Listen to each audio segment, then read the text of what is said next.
अस्सलाम वालेकुम स्टूडेंट्स। आज के इस लेक्चर में एडिशनल रूल्स करते हैं इंटीग्रेशन के। तो रूल नंबर 5 है power rule exception. Power rule हमने प्रीवियस लेक्चर्स में सीखा है और इस लेक्चर में ये एक एक्सेप्शनल केस है जब हमारे पास x की पावर -1 होगी। तो जब x की पावर -1 की इंटीग्रेशन लेंगे तो वो log x प्लस सी के इक्वल आएगा। अब ये log x क्यों आया बच्चे? देखें, अगर हम log x का डेरिवेटिव लेते थे तो वो आता था 1/x, ऐसा ही है। और ये जो x है ये बटे में पॉजिटिव पावर है इसकी, और बटे से ऊपर जाके इसकी पावर नेगेटिव, यानी कि हमारे पास लोगार्थम x का डेरिवेटिव आता था x रेज़्ड टू पावर -1। तो अब उसी x रेज़्ड टू पावर -1 की इंटीग्रेशन क्या आएगी? log x। ठीक है, अब ये है जी e रेज़्ड पावर x। तो देखिए e रेज़्ड पावर x की इंटीग्रेशन होती है कि e रेज़्ड पावर x वैसे का वैसे ही आता है, और इसकी जो पावर होती है उसका डेरिवेटिव, तो x का डेरिवेटिव क्या आएगा? 1, तो वो बटे में प्लस c।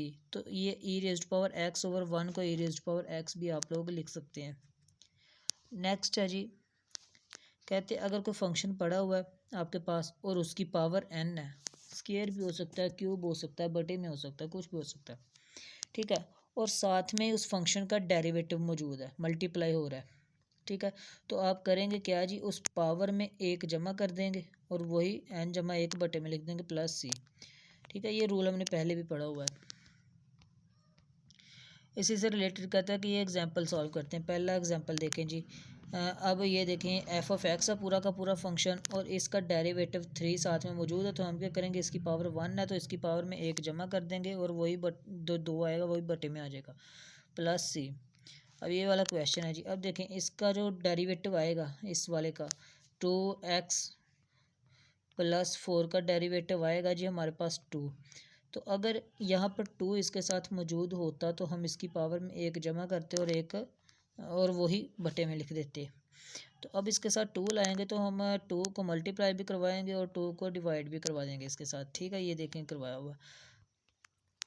ओके, अब ये 2 साथ में पड़ा हुआ, ये देखें जी। तो अब इस वाले जो ब्रैकेट के अंदर फंक्शन है इसका डेरिवेटिव साथ में पड़ा हुआ, तो इसकी पावर में एक जमा कर दिया 3/2, तो वही उसके बटे में लिखते 3/2। अब ये 3/2 जो है वो ऊपर जाके 2/3 हो जाएगा। तो 1/2 ज़रब 2/3, तो 2 से 2 कैंसिल, तो ये 1/3, तो ये 3 बटे में आ गया जी, और पावर 3/2 जमा सी। ये इस तरह से सॉल्व होंगे क्वेश्चन। ठीक है, इसी तरह से ये देखें एक्स स्केयर -2x, तो इसका डेरिवेटिव आएगा पावर रूल यूज़ करके 2x - 2। तो अगर यहाँ से 2 कॉमन आए तो 2 इंटू एक्स -1 चाहिए, तो x -1 पहले से मौजूद है, हमें सिर्फ 2 चाहिए, तो हम 2 से मल्टीप्लाई 2 से डिवाइड कर देंगे और बाद में हम इसकी पावर में एक जमा कर देंगे, वही बटे में लिख देंगे। ठीक है जी। अब देखें ये कैंसिल नहीं हो रहे, आपस में मल्टीप्लाई होंगे तो हमारे पास ये आंसर आ जाएगा। नेक्स्ट रूल कहते हैं जी, अगर e रेज़्ड पावर f(x) है और ऊपर वाला जो फंक्शन है पावर है कि उस फंक्शन का डेरिवेटिव साथ में मौजूद है, तो हमारे पास जो आंसर आएगा वो e रेज़्ड पावर f(x) ही आएगा। ठीक है, क्यों? अच्छा देखिए, जब वो डेरिवेटिव मौजूद है तो वो डेरिवेटिव इंटेग्रल से बाहर गया। ठीक है, तो e रेज़्ड पावर f(x) का जो हमारे पास आएगा इंटेग्रल, वो आएगा e रेज़्ड पावर f(x) बटा पावर का डेरिवेटिव। एक ये पावर का डेरिवेटिव बटे में इंटीग्रेशन का, और ये वाला पावर का डेरिवेटिव ये बाहर में।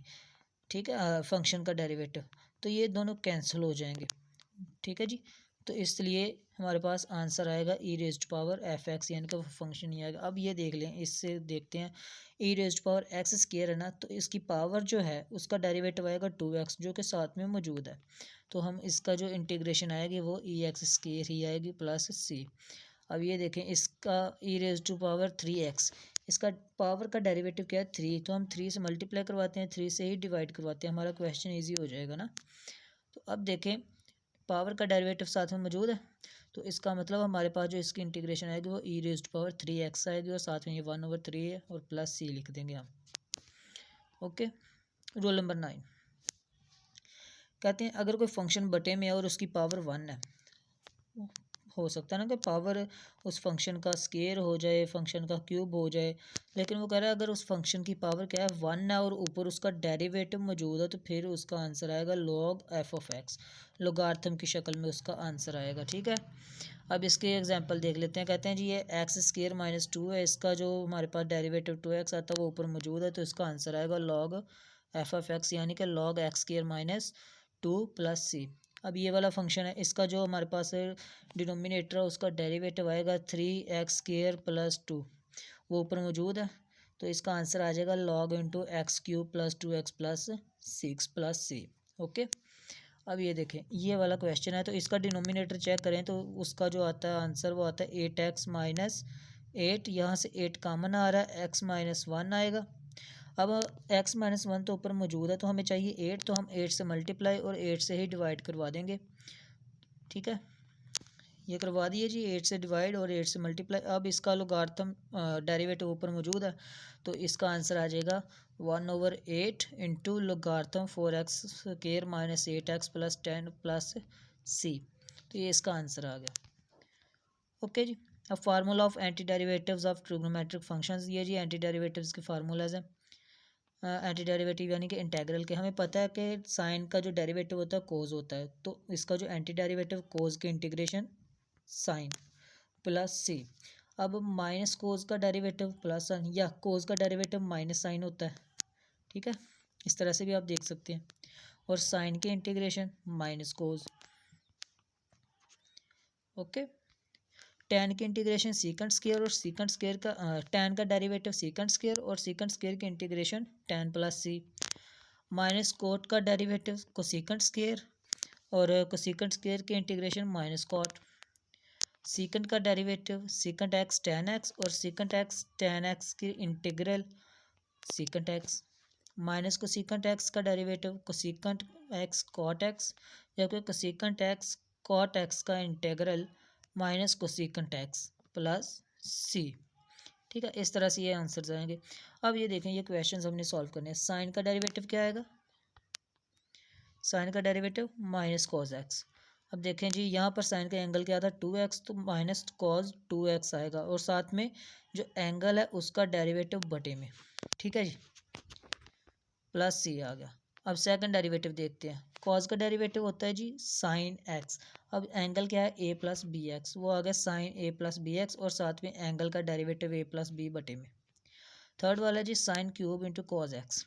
अब साइन को हम लिख सकते हैं साइन का क्यूब, साइन एक्स का क्यूब। हमें पता है साइन का डेरिवेटिव जो होता है वो कॉस एक्स होता है, और वो साथ में मौजूद है, तो हम इसकी पावर में एक जमा कर देंगे और वही आंसर बटे में लिख देंगे, पावर रूल लगा के, पावर रूल एक्सेप्शनल, तो हमारे पास ये आंसर आ जाएगा। अब एग्जांपल नंबर 9 है, साइन क्यूब एक्स। ठीक है जी, इसको साइन क्यूब एक्स को अगर हम साइन एक्स का होल क्यूब लिखे ना, तो साइन एक्स का डेरिवेटिव होता है कोस, वो तो पास में मौजूद नहीं, तो इसका मतलब हम ये पावर रूल एक्सेप्शन वाला रूल नहीं लगा सकते। तो हमें क्या करना पड़ेगा जी, हम इसकी पावरों को तोड़ते हैं, साइन स्केयर एक्स लिखते हैं और साइन एक्स लिखते हैं। साइन स्केयर एक्स होता है equal 1 minus cos square x के, क्यों, क्योंकि कॉस का square plus sine square equal होता है 1 के, तो यहाँ से साइन की वैल्यू आ जाएगी, साइन स्केयर की वैल्यू 1 माइनस कॉस स्केयर। अब आपने करना क्या है जी, इस साइन को मल्टीप्लाई करवा देना है, तो आपके पास ये आंसर आएगा। अब साइन की इंटीग्रेशन अलग से और इस सारे की इंटीग्रेशन अलग से हो जाएगी। ठीक है, अब साइन की इंटीग्रेशन होती है माइनस कॉज, और कॉज की इंटीग्रेशन होती है साइन। तो ये देखिए कॉज एक्स का स्केयर, और ये जो ब्रैकेट के अंदर है इसका डेरिवेटिव पास में मौजूद है साइन, तो इसका मतलब इसकी पावर में एक जमा कर देंगे और वही बटे में लिख देंगे, तो ये हमारे पास इसका आंसर आ जाएगा प्लस सी लिख के।